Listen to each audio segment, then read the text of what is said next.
and He is omnipotent. This is a heavy verse right there. Glorifying God is everything in the heavens and everything on earth.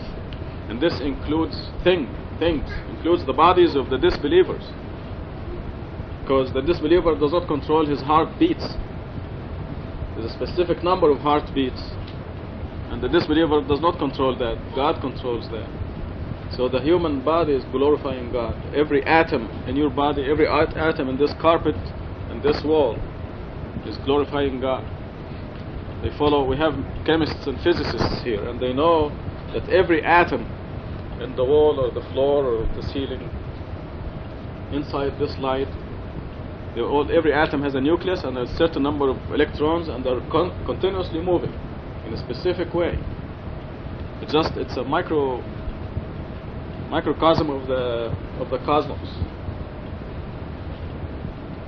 Glorifying God is everything in the heavens and everything on earth. To Him belongs all kingship. God is the one who hires you or fires you. God is the one who determines how many dollars you get. Not anybody else. God decides the provisions. Somebody was telling me today that they were getting another child, and somebody asked, can you afford it? That's the wrong question. The question is not, can you afford it? The question is, can God afford it? Because God is the one who brings the people into this world, and God is the one who provides for them. When a child is born, God provides for that child, not you. To Him belongs all kingship, and to Him belongs all praise. He is omnipotent. And God, these are all important attributes of God that we must know. Omnipotent means He backs up His guarantee. And He guarantees you perfect happiness if you are in His domain. If you do your part, carrying out the commandments, God will do His part. Perfect happiness, success in everything you do. Guarantee. God's guarantee or warranty is much better than General Motors guarantee or warranty. When you have a warranty from Lee Iacocca, you have confidence in it, because he backs up his warranty. 7 years or 7,000 miles, and you take this piece of paper and you're happy with it. Well, God is omnipotent, and He guarantees your happiness. It's true. God is giving you a warranty in this Quran, and He says, if you do your part, I will do my part. This is in Surah 2 at the beginning, as you know. It says, "Awfu bi'ahdi ufi bi'ahdikum." Do your part, I'll do my part. And our part is nothing. What is it? 5 prayers a day, fasting the month of Ramadan, are things that are good for us. This is our part. It's like God is saying, come, you're going to be happy, and I'm going to give you all the money you want and all the health you want, on condition that you do your part. A lot of people say, no, I don't want to be happy and healthy. I want to be miserable. You don't want to... Yes. Now God's part is overwhelming. It's great. Verse number 2. So the word omnipotent backs up this guarantee. The guarantee is outright in the Quran 23 times in the Quran. God guarantees you perfect health. For example, in Surah 10 verse 62. I'd like to go back to this because a lot of people can't envision. They can't envision that God controls every atom in their bodies and can decide how much health they have. When God tells you, I'll give you perfect health, when you do your part, God the omnipotent means that. You have to share the new Quran, Greg, with somebody. Yeah. This is the importance of omnipotence. Okay, in Surah 10 verse 62, God says absolutely God's allies or God's people have nothing to fear, nothing to worry about. لا خوف عليهم ولا هم يحزنون. And then it gives you the description of these people. It says those who believe and lead a righteous life. Those who believe in God and they lead a righteous life. They're nice people, they're honest, truthful, and their God is their God. God is always in their mind. in everything they do, everything they say. Those who believe and lead a righteous life. For them is happiness in this world. I'm quoting now, quoting those verses. Verse 62 of Surah 10. For them is happiness in this world, and this is God speaking, and in the hereafter. So this warranty or guarantee from God is repeated 23 times in the Quran. Now, as you know, Satan tricks the other people who deviate from the Quran, and they have other sources like Hadith and Sunnah and God knows what, all kinds of sources besides the Quran. The number one Hadith goes like this: the most righteous among you is the most miserable. This is the very famous Hadith, because Satan knows that he cannot give them happiness. And actually the Hadith goes on and says the most miserable are the prophets, and then the saints, and then the believers. That's right. So, and this is an authentic Bukhari Hadith, and goes directly against the Quran. The Quran says otherwise. It says those who believe and lead a righteous life are guaranteed happiness. I'm going to go back a little bit again and talk about the title of the surah, Mutual Blaming. Mutual blaming is one of the names of the Day of Judgment. It's called the Day of Resurrection. It's called the Day of Judgment. It's called the Day of Reckoning. It's called the Day of Mutual Blaming, because this is the day when a lot of people will be blaming each other. You're the one who told me this. No, you're the one who told me this. You took me out of that place. You took me into that place. So there'll be mutual blaming. In fact, the people of hell will spend eternity beating each other and thanking each other for beating each other. So if you give me 10 kicks, I'll give you 10 kicks. They say, okay. Mutual blaming, one of the names of the Day of Judgment. Verse 2 says, He is the one who created you. Then among you there is the disbeliever and the believer. God is fully seer of everything you do. There are only two kinds of people: people in God's kingdom and people in Satan's kingdom. There's nothing else, no other choices. Although there are categories within each section. For example, the Satan's kingdom has the disbelievers and the hypocrites, and both of them fall under the bigger category of disbelievers. Other names for believer and disbeliever is appreciative and unappreciative. These are other names: appreciative of God or unappreciative. And we're going to get to this in Surah 76. Not today. But these are the other synonyms of believer and disbeliever: appreciative and unappreciative. Because God gave you a lot of good things in advance, and then He asked you to show your appreciation. Let us take, for example, your eyes. Just your eyes. And I've shared this with some of you before. If you're walking out in the street and somebody puts a gun to your head and he says, your eyes or five prayers a day, what will you do? Not your eyes or your money. You're going to say, you either give me your eyes or promise me to do 5 prayers a day. Well, what will you choose? If this is a real, that's right, easily, right? So God gave you your eyes in advance. If you want to appreciate them, just close your eyes for a couple of minutes.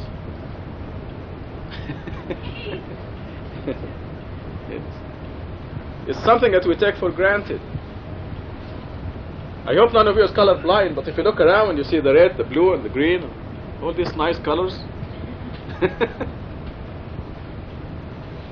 God's people are perfect anyway, so you notice. Alhamdulillah, thank God we all have 2 eyes each. So God gave you these eyes in advance, and He said, you do 5 prayers a day. Appreciative and unappreciative. The people who are not worshipping God alone are not appreciative. I didn't mention the lungs or the kidneys. Nobody will want to substitute God's kidneys for the technologically advanced artificial kidneys that they have. They're small now. They're only about 6 feet tall and 4 feet wide and 3 feet deep. And these are the most advanced kidneys. And they take the patient blood completely into the machine, and it's not as good. And you should see those people. So we thank God. He gave you all these things in advance. Number 3, He created the heavens and the earth for a specific purpose. Designed you and perfected your design. Then to Him is the final destiny. Footnote 64:3 says, we are in this world due to God's immense mercy and most gracious will to redeem us after we committed the gross blasphemy. See the introduction in Appendix 7. You know, a lot of people say, why did God bring me here? I didn't want to come here. Because they don't understand why we are here. If they read the Quran, they will know why we are here. And they will realize that we committed a gross crime billions of years ago, and God decided to give us a chance to redeem ourselves, to denounce idol worship. But the majority of people insist on idol worship. The vast majority of Christians insist on worshipping Jesus, and the vast majority of Muslims insist on worshipping Muhammad. It's just a human nature. They're all humans. And the Quran makes that statement in advance. It says most people, no matter what you do, will not believe. Because God knows these are the creatures who committed that blasphemy billions of years ago. And I don't want to bore you with repetition of what it is. And then God says that of the minority that will believe, the majority will fall in idol worship.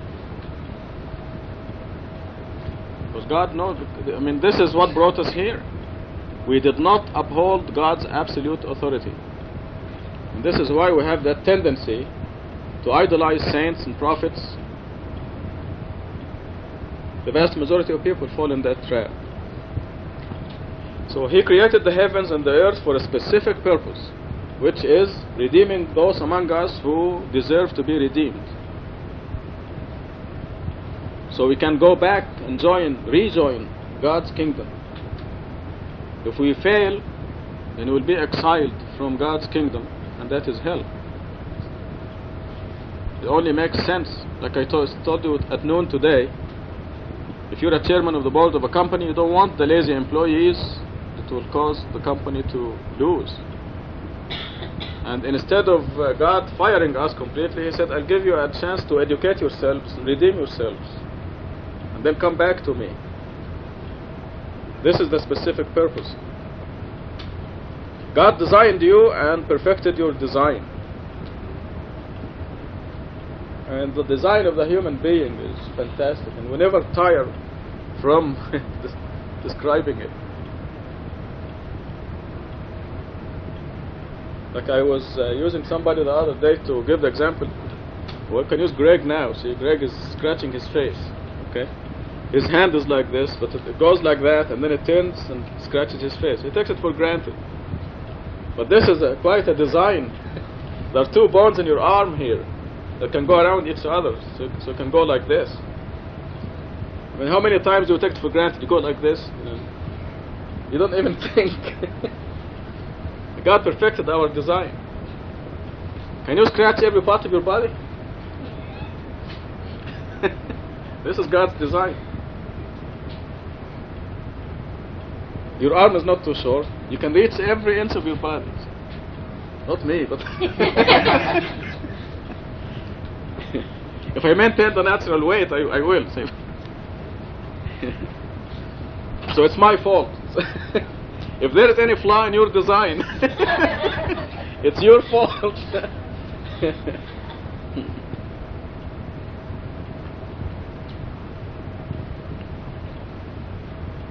Designed you and perfected your design. Anything that goes wrong, this is very important, because people will tell you, how about the person who's crippled? It's very important to understand that that person is a victim of Satan. They removed themselves from God's protection, and that caused the Satan's victimizing them. And the perfect example that we know, and we talked about it before many times, is Rabbi Kushner of Boston. Rabbi Kushner of Boston. His book is full of blasphemies against God, unfortunately. Not all the Jewish people are like that, but he is a rabbi and he should know better. But he wrote this book when bad things happen to good people, and he totally misunderstands. He does not understand Satan's role at all. And he says that the bad things happen because God cannot control everything. God is not omnipotent according to him. His book is just full of blasphemies. Now what happened to him, his son was born with this progeria disease, rapid aging disease, and in 14 years he died. So what happened was Rabbi Kushner, by blaspheming against God in this manner, he removes himself from God's protection. And Satan fooled around with the embryo, with his son, when he was inside the mother. And the child was born defective. So whose fault is it? The child was victimized by Satan. And Rabbi Kushner was victimized by Satan in the same way. Because God guarantees your health through the angels, God's angels. God has some of the best surgeons in the world. If you are to, anything wrong happens in your body, they can go in your body and fix it. Alaykum salam. And Satan has the same ability because he was an angel. So remember that any flaw is a result of Satan's interference. But when you look around here, this is the basic design of God. Designed you and perfected your design. Then to him is the final destiny. For he gave you two eyes, because some people have accidentally lose one eye, so they have another spare. Even though everyone is perfectly guarded, nothing happens against the will of God. And God promises to protect you as long as you are in his domain. He gave us two kidneys in case one of them stops for some reason. And remember, 2 ears and one mouth. I should learn from this and stop talking. I'm put on the spot here because General Spooner went AWOL. He was supposed to be here talking. He called from Memphis today, and he's alright, by the way.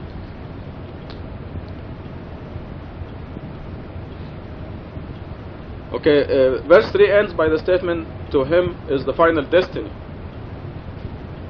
Okay, so every one of us is going to go back, and if we did our part, we'll be prepared to join God's kingdom. If we did not do our part, and we did not develop ourselves, we will not be able to be there physically. God forbid. The people who did not prepare themselves will go to hell on their own volition. God will not put anybody in hell. They will go to hell on their own volition. And we have examples. The bugs. You put the light fixture on and you screw it in very tight, and still the bugs, they work very hard to work through this thread and go inside to die. This is how the human beings do. They work very hard to go to hell. So God gives us lots of examples in this world. Number 4, verse 4. He knows everything in the heavens and the earth, and he knows everything you conceal and everything you declare. God is fully aware of the innermost thoughts. Did you ever come across people who think that God is not aware of them? So who am I? God doesn't pay attention to me. They think God doesn't see them. But this verse here is telling us God is fully aware of every single ant. There are some termites in this building somewhere. We are not aware of them, but God is. And he knows how much they're supposed to eat and when to stop them. God is fully aware of every single creature, every single atom. He knows everything in the heavens and the earth, and he knows everything you conceal and everything you declare.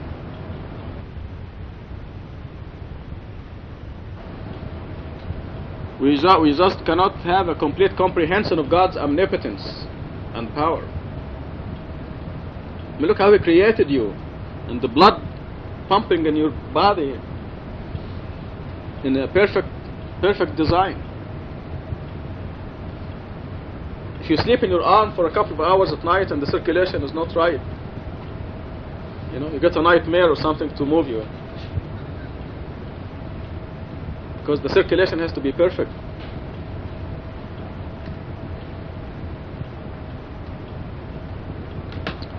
He knows everything you conceal and everything you declare.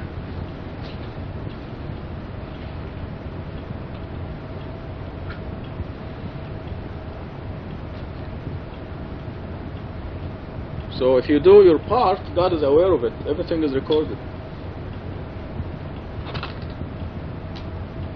Consciousness of God is very important. Wherever you go, just remember God is with you. You must be conscious that God is with us here right now. He's aware of everything we're doing. He's aware that you're here to study His message. You want to redeem yourself and go back to God, join His kingdom. God is aware of that. I mean, these are heavy verses.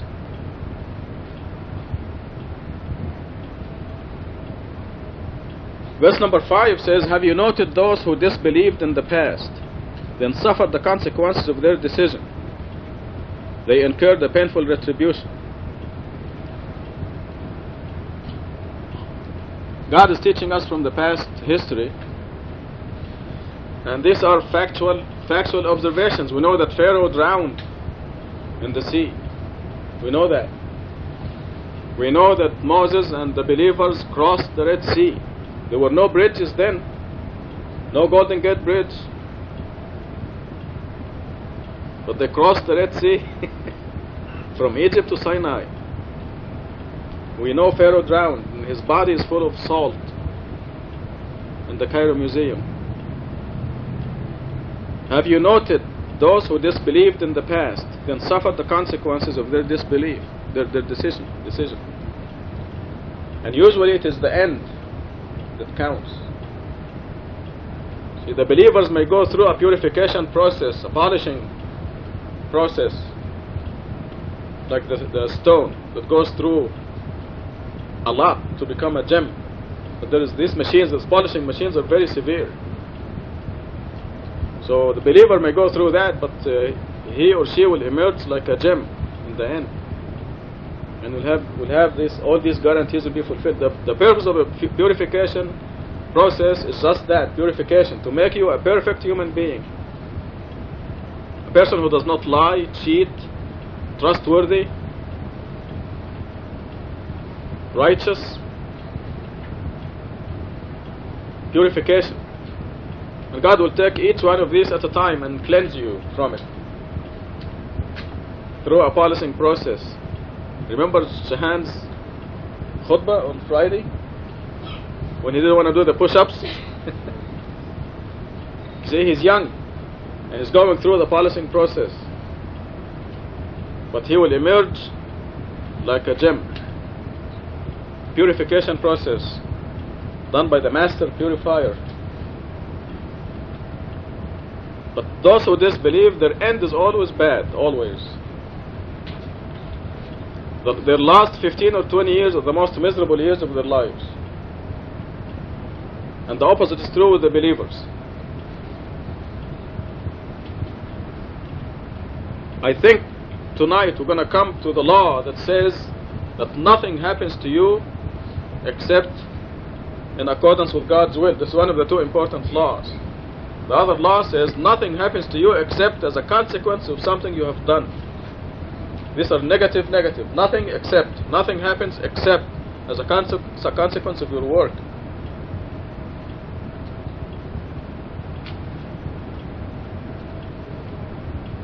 I was talking to my nephew this morning in Egypt, and he was telling me that he's doing everything right, and he wonders why he gets some problems. So I went with him through a typical day or something, and discovered he doesn't do the morning prayer. Maybe once a week he does the morning prayer before sunrise.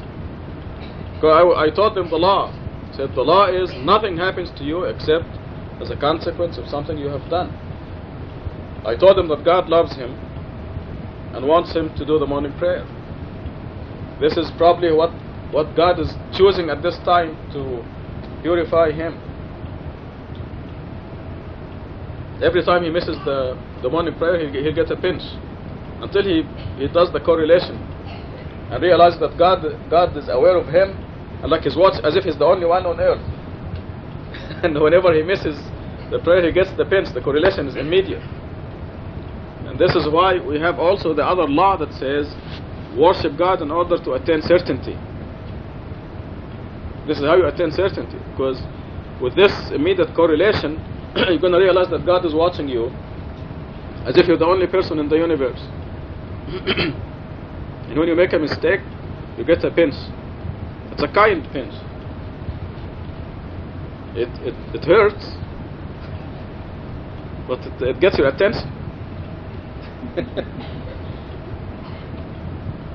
It doesn't hurt permanently. It is the kind that is restorable. God's pinches are all restorable. You don't lose a finger, for example, because you cannot restore that. But you get a pinch that is restorable. You get a headache, for example, because the headaches go away. You lose a few dollars, but you can get them back, multiplied manifold.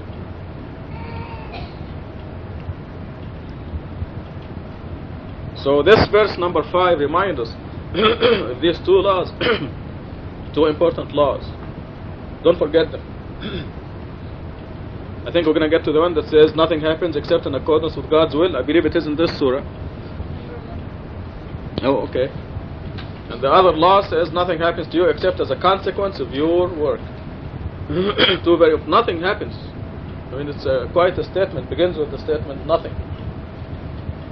ما أصاب من مصيبة إلا بإذن الله. Starts with the negative. Number 6. This is because their messengers went to them with clear proofs. But they said, shall we follow humans like us? They disbelieved and turned away. God does not need them. God is in no need, praiseworthy. See, they made a mistake when they said, shall we follow humans like us? Because the messengers are not the ones that are being followed. It is God's instructions that are being followed.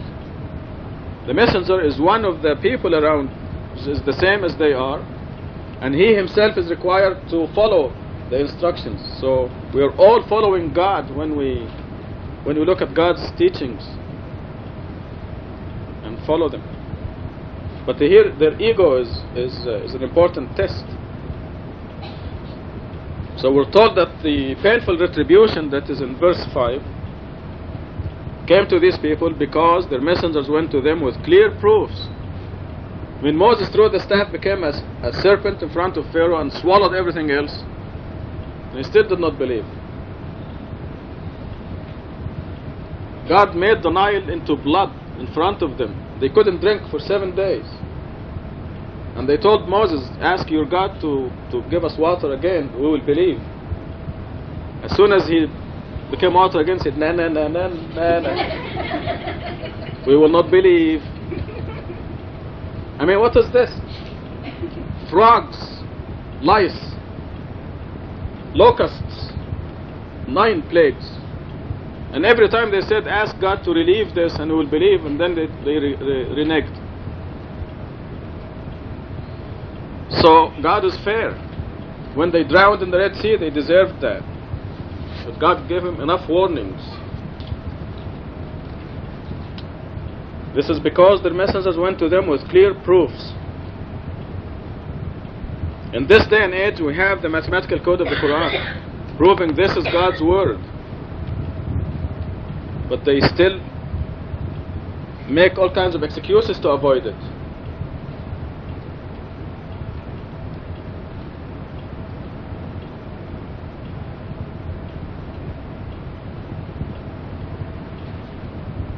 Number 7.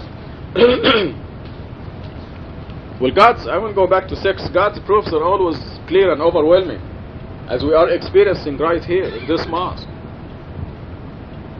The mathematical miracle of Quran, as you will see, I'm writing it now in Appendix 1, is just overwhelming. I'm using here just the word God as an example, and this alone is enough to prove that this is not human-made. Because the word God, now here we are in the 20th century using computers, and we are sophisticated, educated people, three of us, Lisa, Emily, and myself. We're working on these numbers, the number of the word God. We are not writing them. We're not inventing anything. We're just counting them, keeping track of them. And you have no idea how many mistakes we make.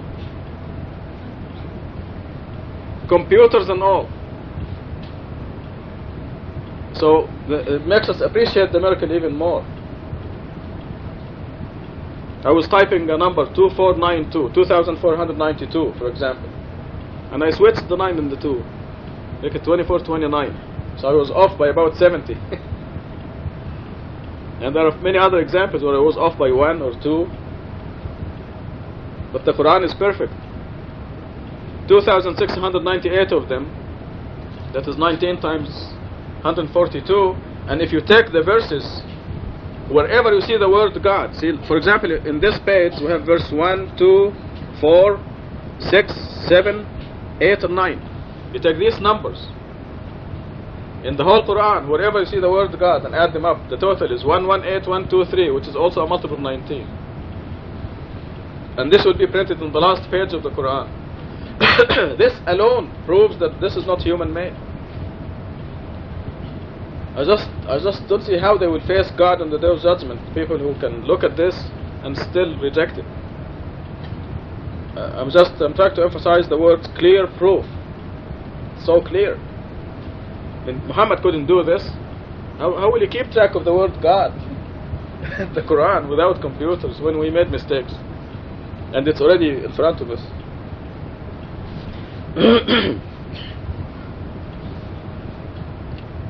Verse 7. Those who disbelieved claim that they will not be resurrected. Yes, indeed, by my Lord, you will be resurrected, and you will be held accountable for everything you have done. This is easy for God to do. And God set the system so it is automatic. Tomorrow morning before sunrise, you're going to have two choices to make. You have a decision to make. You're going to get up before sunrise and do the morning prayer, or you will not. Only two choices. If you force your body to get out of bed and do the morning prayer, you will grow. Your soul will grow.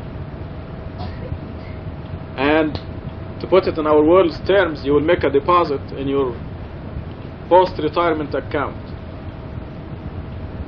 A few $1 million. Just with that one prayer tomorrow. It's actually more than that. I'm just using these numbers of this world. The other choice is that you become a slave of your body and you sleep. Because your body is telling you, oh, it's so much fun to be in the pillow. Your body is telling you that. So if you're a slave of your body, you're going to sleep. And you lose. Because the body is going to go to dust. You are going to live on with your growth and development or your shrunken condition. God made it automatic. So in the very end, you're going to be born into the hereafter what? Either developed, complete person or a deformed, shrunken person. It's in your hand.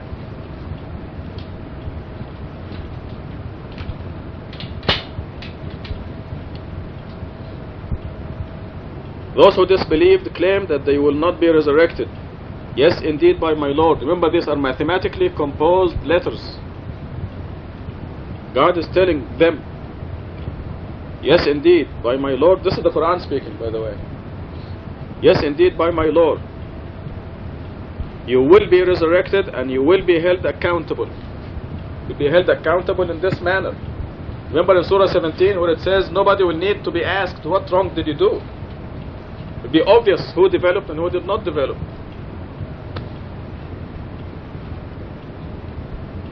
In Surah 55, remember the verse that says, on that day the guilty will not be asked about any of their guilt or their sins. You don't need to. Also in Surah 17 we learned that the differences in the hereafter will be fantastic, will be great. See, the difference between Hani, a child, and his father is 5 feet. In this world, 5 feet. But in the hereafter, the difference between the people will be like somebody will be as big as a cat, and the other will be as big as Phoenix, Arizona, or the state of Arizona. So, the person as big as a cat, you're going to ask him, what did he do wrong? It's obvious. The difference will be huge. See, we're really tiny, we are very tiny. An angel can hold the earth in his hand, see? And you can be as big as that. Remember, we were all in the same company, billions of years ago. Yes, indeed, by my Lord, you will be resurrected and you'll be held accountable for everything you have done. This is easy for God to do. In fact, it's already done. On the day of judgment, when God comes to our world, the people will be automatically stratified according to their size, of degree and development. If you're strong enough, you'll be able to stand the presence of God and you will enjoy it. You'll be in heaven. If you failed to develop yourself, I'm not talking to you, of course, it's the people in the street who need to know that. But the people who fail to develop themselves will have to run away from God. They cannot stand the presence of God. Too much energy. And that's why God is advising us to do the 5 prayers, to fast the month of Ramadan, to be charitable, do all this. He gave us specific things to develop our soul for our good. Because see the end of the verse? Verse 6, excuse me. It says God is in no need. He doesn't want to bother you and have you get up before sunrise just to annoy you. Why does God want you to get up before sunrise? What does He benefit from that? Nothing. It's you who will benefit from that. As a matter of fact, my nephew was complaining what the specific problem was the depression, that gets depressed once a month or so. And this is directly related, if you remember Douglas's khutbah, it is directly related to being up in the morning, early. Remember the hat with the light? And that research that was done indicated that people who had extra light in the morning, not at night. This right, Douglas? In the morning. So it's not just, you cannot lengthen the day from the night side. It is getting up early in the morning that induces certain chemicals in your head and causes the depression or not. There is a direct correlation. Those who study statistics, the correlation is 1.0 between sleeping too much and headaches and depression. If you sleep more than 8 hours a day, you're guaranteed to have headaches and maybe depression.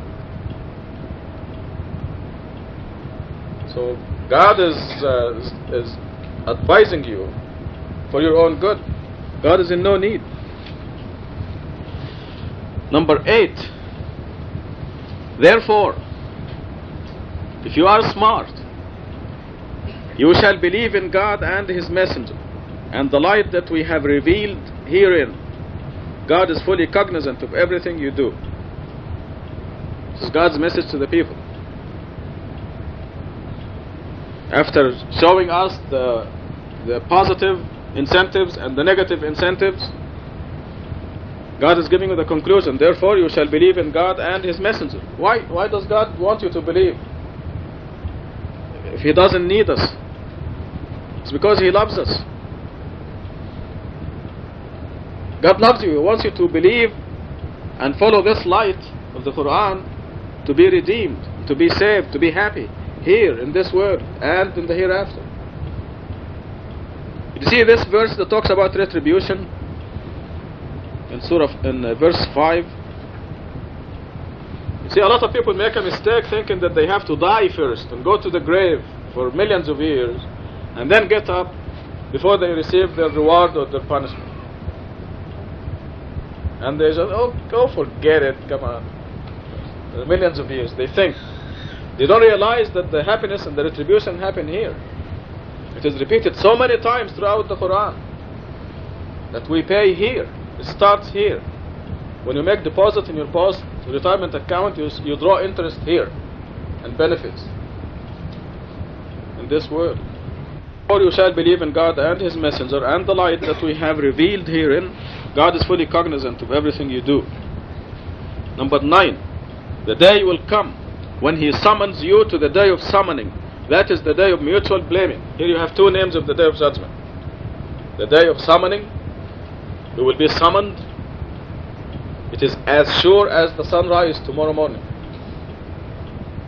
All of us, past, present and future generations, will be summoned before God.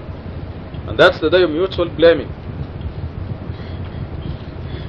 Anyone who believes in God and leads a righteous life, God will remit his sins and will admit him into gardens with flowing streams.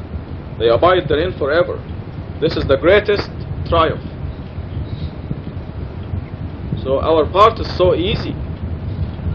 And this is why mutual blaming, because people who did not believe will find someone who misled them, took them away from the redemption. I'm going to stop here and see if